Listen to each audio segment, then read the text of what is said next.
만 있으면 저 정말 열심히 할 거예요, 이런 댓글들이 진짜 많아요. 근데 이런 사람들은 그냥 회사생활, 직장생활 해야 됩니다. 이게 무슨 말이냐면은 사업할 때 가장 중요한 게 뭐라고 보십니까? 사업할 때 가장 중요한 거 또 너무 많아가지고 아 근데 제가 이렇게 사업에 대해서 물어볼 때 되게 부담스러워요. 사업은 약간 그러니까 유튜브 없이 사업한 사람들한테 가서 물어봐야 돼요, 사업 조언은. 그러니까 제가 예전에도 말씀드렸던 건데, 저는 어쨌거나 결국에는 유튜브 전에도 사업을 했었지만 유튜브를 하고 나서 인생이 바뀐 케이스이기 때문에 거의 그냥 굉장히 특수한 케이스라고 봐야 돼요. 제가 유튜브를 하고 나서 뭐 이것저것 팔아봤지만 다 잘 팔렸지만 그거는 유튜브라는 플랫폼이 있었기 때문에 가능했던 거예요. 근데 유튜브라는 플랫폼이 없는 분이 저한테 사업 얘기를 물어보면은 제가 답은 해드릴 수 있지만 제 나름대로 제가 생각하는 거를, 근데 저라면 유튜브를 하기 전에도 사업으로 성공한 사람한테 가서 물어볼 것 같아요. 왜냐면 제가 이제 검증이 안 된 거니까. 저는 이런 거에 솔직하게 말씀드립니다. 사업해야 할 사람과 직장생활 해야 할 사람의 성향은 뭐가 다를까요? 사업은 제가 말씀드린 게 그거예요. 내가 굳이 내 집 마련을 안 해도 별로 불안하지 않은 사람, 그리고 내가 따박따박 들어오는 월급 자식 같은 게 없어도 보통 미쳐버려요. 그런 게 없으면은 고정지출 늘리는 게 막 무섭고 막 이런 사람이 잘못됐다는 게 아니라 일반적이죠. 그게 일반적이고, 사업하는 사람들 그냥 그게 있어. 제가 어떤 노력에 관한 영상 같은 거라든지 아니면 블로그 하는 법, 이런 글 같은 거에 댓글을 보면 막 이런 게 있어요.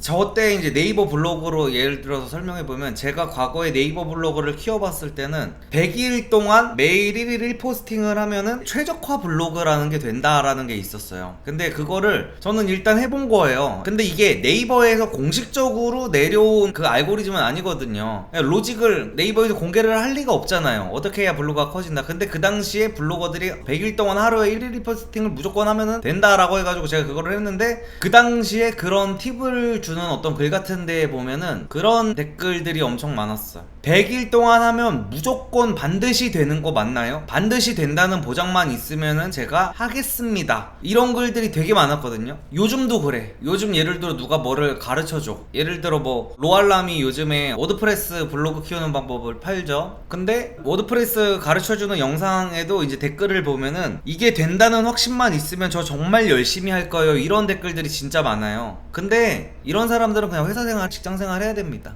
이게 무슨 말이냐면은, 세상에 반드시 보장되는 게 대체 어디 있습니까? 세상에 뭐 무조건 된다, 반드시 보장된다, 이딴 게 어디 있어요 대체?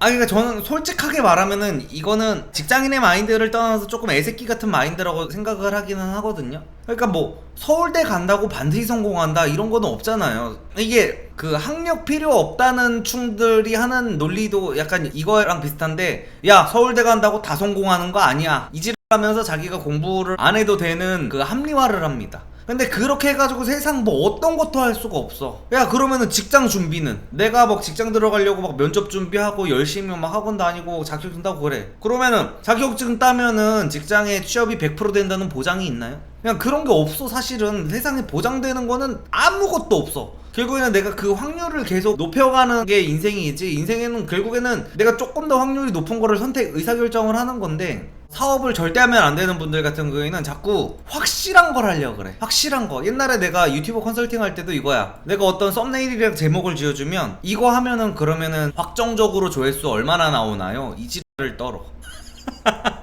아니 확정적으로 그걸 어떻게 해줘. 그냥 내가 진짜 신이냐? 씨 존나 어처구니가 없어가지고 꼭 그래. 요즘에 운동 유튜버들이 이제, 제가 운동 유튜버 영상 몇 번을 보다 보니까 그렇게 막 뜨더라고. 그리고 운동 유튜버 영상 댓글에도 그런 게 엄청 달려. 한 달 운동하면은 몸짱 되나요? 이딴 거. 아니 그거를 누가 어떻게 장담을 할 수 있냐고. 그래서 이제 뭐 사업가와 직장인 차이 이 얘기를 하다가 왜 이 얘기가 나왔냐면은, 그냥 직장 생활 하시는 분들은 월급이 내가 무조건 나와야만 안심이 되는 타입들이에요. 그리고 제가 초반에도 말씀드렸지만 이게 거의 한 저는 95%의 이상인 사람들이 이런 거를 갖고 있다고 생각합니다. 일반적인 그런 거죠. 근데 사업하는 사람들은 월급이 안 들어와도 내가 불안해하지 않을 수 있어야 돼. 왜냐면 내가 불안감을 갖는 순간 의사결정이 다 박살이 나요. 그러니까 퍼센테이지가 최대한 높은 의사결정을 내가 안정적인 상태에서 해도 될까 말까인데 되게 막 심장 벌렁벌렁하고 자꾸 매출 떨어져가지고 막 초조하고 내일은 내가 꼭 이만큼을 벌어야 돼 하면서 막 그런 생각을 갖는 순간 잘못된 의사결정을 할 가능성이 되게 높아져가지고 오늘 매출 좀 안 나와도 괜찮고, 아니 괜찮다는 표현이 맞는지는 모르겠는데 살 떨리고 이런 거 자체가 선천적으로 좀 별로 큰 그게 없는 사람들이 있어요. 주원규님의 돈 벌고 싶다면 당장 버려야 하는 것이라는 영상에 나온 내용과 비슷하네요. 기회비용을 버려야 한다고 합니다. 그런가요? 저는 그렇게 그 형님처럼 있어 보이는 말을 못 써가지고 리섬님 요새 사업보다는 일반 직장으로 따박따박 월급 받으면서 행복하게 살자주의 아닌가요? 아니 근데 그건 아니에요. 그건 아니고, 그러니까 그 유전자가 있어요. 그 성향, 타고난 성향이 있어. 그러니까 웬만한 회사원 타입의 사람들은 잘 돌아가고 있는 사업체를 줘도 그거를 버텨내지를 못해요. 그 스트레스를. 예를 들어서 일반 직장 생활만 해보신 분들은 그 고정 비용에 대한 그 공포심이 엄청 커요. 근데 기본적으로 사업 어느 정도 제대로 돌아가려면은 월 고정 지출이 한 몇 천씩 된단 말이야. 직장 다니시는 분들 월 고정 지출 막 한 외제차 타려고 해도 한 130 이렇게 나가잖아요. 그거 이제 빡세가지고 못 하잖아요. 근데 사업을 하면은 일단 어디 사무실 하나만 구해도 임대료 뭐 5, 600 그냥 나가죠. 강남권에 구하려면 막 1000만원씩 나가요. 거기다가 직원 월급 주려면은 2명만 해도 300씩 주면은 이제 600만원 나가죠. 거의 1600만원이야. 거기다가 뭐 이거저거 하면은 그냥 기본 2000은 내가 무조건 벌어야 되는 거야, 매달. 근데 일반적인 사람들은 그 스트레스를 버텨내지를 못한다니까, 진짜로. 이미 굴러가고 있는 쇼핑몰을 줘도 매 달마다 매출이 요동친단 말이야. 어떤 날은 적자 돈 하고 이래. 내가 2000씩 매달 나가야 되는데 2000이 뭐야. 웬만하면 막 3, 4000씩 나간다니까요. 그거를 내가 매달 벌어야 되는데 그 고정지출 3000만 해도 하루에 100만원씩 벌어야 되잖아요. 순이익이 100만원씩 나야 이 3000을 내가 할 수 있는 거야. 근데 오늘 매출이 한 50밖에 안 돼. 이러면은 웬만한 사람들 멘탈 나가버립니다. 나 됐다 막 이러면서 잘못된 의사결정을 계속하게 돼. 거기에 대해서 초조해져가지고 오늘 50만원이니까 뭐 마케팅 비용을 갑자기 이만큼 올려가지고 마케팅 비용만 괜히 올라가고 뭐 하고 막 이러다가 그냥 계속 구렁텅이로 빠져버려. 그래서 이제 그런 게 안 되시는 분들은 저는 그냥 직장인 생활을 하면서 재테크 공부해가지고 차근차근 이렇게 밟아 나가는 게 저는 좋다는 주의입니다. 담배를 피워본 적이 없는 만 19세 남자입니다. 인생이 너무 고달파서 담배를 피우고 싶습니다. 담배를 살지 말지 계속 고민하고 있습니다. 담배를 피우면 후회할까요? 담배를 피고 안 피고는 개인의 선택인데 담배를 피운다고 해서 절대로 그 고달픔이 사라지지는 않습니다. 절대로. 오히려 X같음이 더 생기면 생겼지. 안 그래도 내가 가만히 있으면 X같은데 제가 예전에 담배에 관한 얘기를 했을 때 그런 얘기를 했어요. 담배를 피우면 사람들이 기분이 좋아진다고 착각을 하는데 아니에요. 그러니까 담배를 안 피우면 똑같아져서 담배가 중독이 된 상태로 내가 담배를 안 피우면 똑같은 기분이 계속 들어. 근데 그 상태에서 담배를 피우면 그냥 원래대로 돌아오는 것 뿐이야.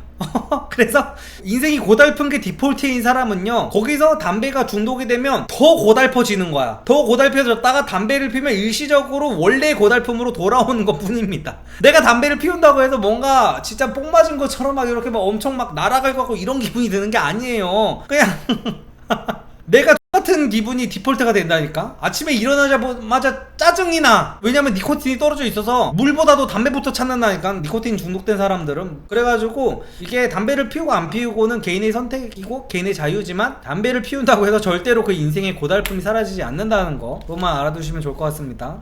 담배 피면 순간적으로 정신이 맑아지고 일에 집중도가 올라간다는데 정말 그런가요? 신기. 그러니까 저게 아니라고요. 그러니까 담배를 피면은 정상으로 돌아오는 거예요. 그냥 내가 담배를 피기 전보다 정신이 맑아지는 게 아니야. 나는 원래 그렇게 평생을 정신이 맑은 상태로 사는 사람인데 담배가 중독이 되면은 평생 내가 담배를 안 피면은 정신이 맑지 않은 상태로 살게 되는 거예요. 그 근단 증상 때문에. 그래서 담배를 피면 내가 원래대로 돌아오는 거지, 원래 내가 집중력이나 정신이 맑기가 이 정도인 사람이 담배를 핀다고 막 여기까지 올라가는 게 아니에요. 그걸 아주 잘 아셔야 됩니다.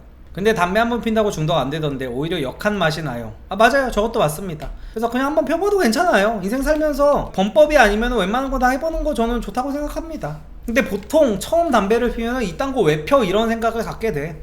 부자들 담배 안 펴요? 아니요, 그렇진 않아요.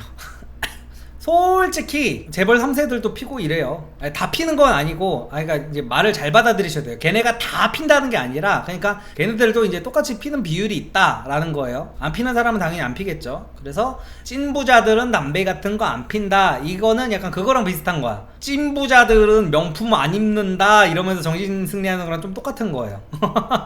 찐 부자들도 자기 꾸미는 거 좋아하고 하면은 명품 잘 입어요. 잘 입고 이것도 또 3,000%로 빠졌는데 아무튼 진짜 부자들은 뭐 담배 안 핀다 이것도 약간 잘못된 그런 고정관념입니다.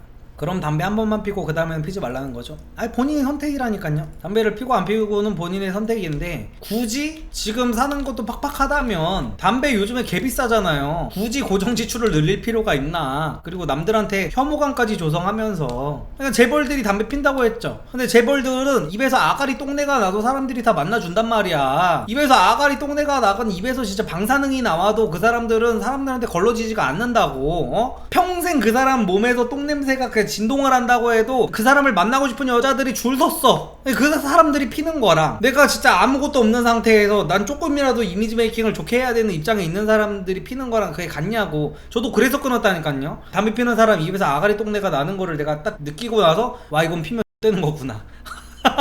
내가 그 생각 때문에 진짜로 끊었다고. 상속세에 관한 제 의견을 어떻게 생각하는지 답변해 주시면 감사하겠습니다. 참고로 경제적인 측면이 아닌 윤리적인 측면에서 주장한 내용입니다. 상속세는 윤리적으로도 옳지 못하다. 부모가 죽었는데 위로는 못해줄 망정 자식을 위해 물려준 유산에서 세금을 뜯어간다는 게 인간이 할 짓인가? 특히 재벌 2세 같은 부자들은 수천억에서 수조원 단위로 뜯긴다. 그들 역시 인간이라 부모가 죽으면 슬플 텐데 위로를 해주기는커녕 세금이나 내라고 강요를 하는 건 너무 가혹하다. 이런 생각인데요. 대학교 수업에서 이 이야기를 했더니 다른 학생들과 교수님은 일리가 있다는 반응을 보였습니다. 하지만 이 내용이 상속세 찬반 이슈에서 별로 안 다뤄지는 것 같아서 리솜님의 답변을 듣고 싶습니다. 감사합니다. 이거는 상속세에 대한 찬반 여부를 떠나서 일단 법으로 정해졌다면은 이제 부모가 죽었다고 하더라도 할 거는 해야죠. 이거는 어떤 법치라든지 어떤 우리가 정해놓은 룰 같은 거를 따를 때는 윤리가 끼어들면 안 돼요. 그러니까 쉬운 예시로 가족이 죽었어도 출근은 해야 될 거 아니에요. 그런 맥락에서 봐야 되는 거야 이거는. 그러니까 아예 상속세가 잘못됐다고 할 거면은 그 상속세가 왜 잘못됐는지만 얘기를 해야지 갑자기 여기서 윤리를 집어넣어가지고 그러면은 부모님이 돌아가신 직원이 회사를 안 나오는 거야. 그러면은 부모님 장례식을 마쳤으면 출근을 해야 되잖아. 부모님 당연히 돌아가셨으면 3일 동안은 휴가를 줘야죠. 근데 부모님 장례식을 마쳤으면 출근을 해야 되는데 출근을 안 해. 근데 그 직원한테 전화해가지고 출근을 하라고 하는 사장님이 있다면 그 사장님도 비윤리적인 건가요? 저는 그건 아니라고 봅니다. 그래서 저도 상속세 자체에는 문제가 있다고 생각을 해요. 근데 상속세를 일단 내기로 했고 상속세를 내야 된다는 그런 법안이 돼 있다면 그 법 집행에 대해서는 윤리적으로는 이제 문제가 될 건 없다고 봅니다. 뭐 부모가 죽어가지고 걔가 가슴 아파서 뭐 봐줘야 되고 뭐를 해서 봐줘야 되고 이런다고 치면은 결국에는 정말 배가 고파서 빵을 훔친 그런 도둑은 봐줘야 된다는 이런 영역까지 가게 돼요. 내 부모를 죽인 원수를 나도 죽이면은 그 사람은 무죄를 줘야 된다. 약간 이런 논리까지 가게 돼. 이게 극단으로 치닫으면은. 그래서 어떤 법 집행을 할 때는 이런 윤리가 끼어들 문제가 아닙니다. 그러면은 나라가 막장으로 돌아갈 수밖에 없어요. 리성님, 데일 카네기 인간관계론 책 어떻게 생각하시나요?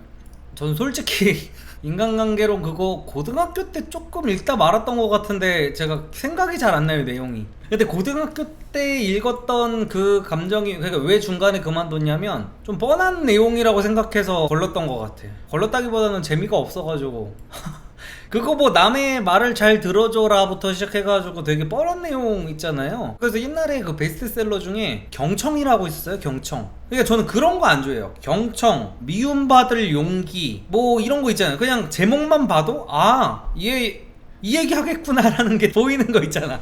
경청은 남의 말을 잘 들어주라는 거잖아. 그냥 제목만 봐도. 미움받을 용기 보면 미움받을 용기를 갖고 살라는 거잖아.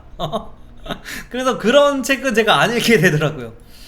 안녕하세요, 리섬님. 꾸준히 구독하다가 이번에 멤버십도 가입한 40대 남성입니다. 제가 트레이너를 하던 시절 회원이었던 80대 중소기업 대표님이 계십니다. 그만두고도 가끔 연락을 드리곤 했었는데 만나 뵙고 싶어요. 저는 리섬님께서 했던 말 중 부자들은 재미가 있든지 보고 싶은 매력이 있어야 한다고 했어서 신경이 쓰입니다. 어떤 식으로 만나 뵙자고 해야 할지, 만나면 어떤 말을 해야 할지, 재미를 추구하기에는 너무 나이가 많으셔서 편하게 대하기는 힘들 것 같고 맞춰주기에는 워낙 배려가 깊은 분이나 부담스러운 이야기나 농담은 잘 안 하시는 좋은 분입니다. 제 이야기로 이끌어가기에는 제가 처한 상황이 여유가 없습니다. 사업도 실패해서 소송에 들어가 있고 통장도 압류되어 있어서 마음의 여유가 없기에 딱히 좋은 근황을 지어내고 말하는 건 예의가 아닐 것 같고요. 그럼에도 불구하고 뵙고 싶은데 이러지도 못하고 저러지도 못하고 생각만 한 중입니다. 리성님의 조언을 구합니다.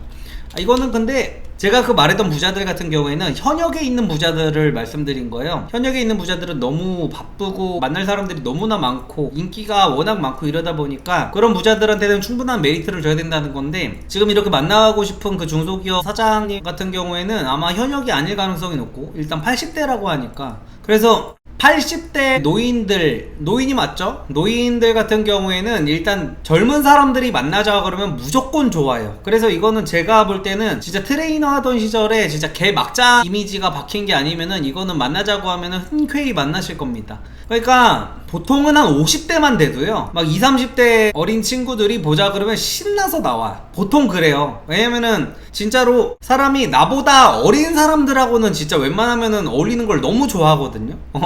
그냥 어린 애들이 뭔가 개념 없는 소리 하고 뭔 소린지 이해도 못하겠고, 그래도 뭐 나보다 압도적으로 어린 애들이랑 뭔가 있으면 나도 뭔가 같이 젊어지는 느낌이 있고 막 이렇기 때문에 되게 좋아해요, 일반적으로. 그리고 제가 예전에 사람들이 겪는 고통 중에, 노년에 겪는 고통 중에 이제 가장 큰 것 중에 하나가 무위고라고 했잖아요. 무위고. 내가 쓸모가 없고 어떻게 할 게 없어지는 고통인데, 그래서 80대 노인들 같은 경우에는 젊은 사람들이 보자 그러면 웬만하면 봐요. 그리고 이제 봐가지고 막 조언 같은 거 구하고 사업 조언 같은 거 구하면은 너무너무 좋아할 거예요, 제 생각에는. 그래서 이런 거 같은 경우에는 부담 없이 연락하셔도 좋을 것 같아요.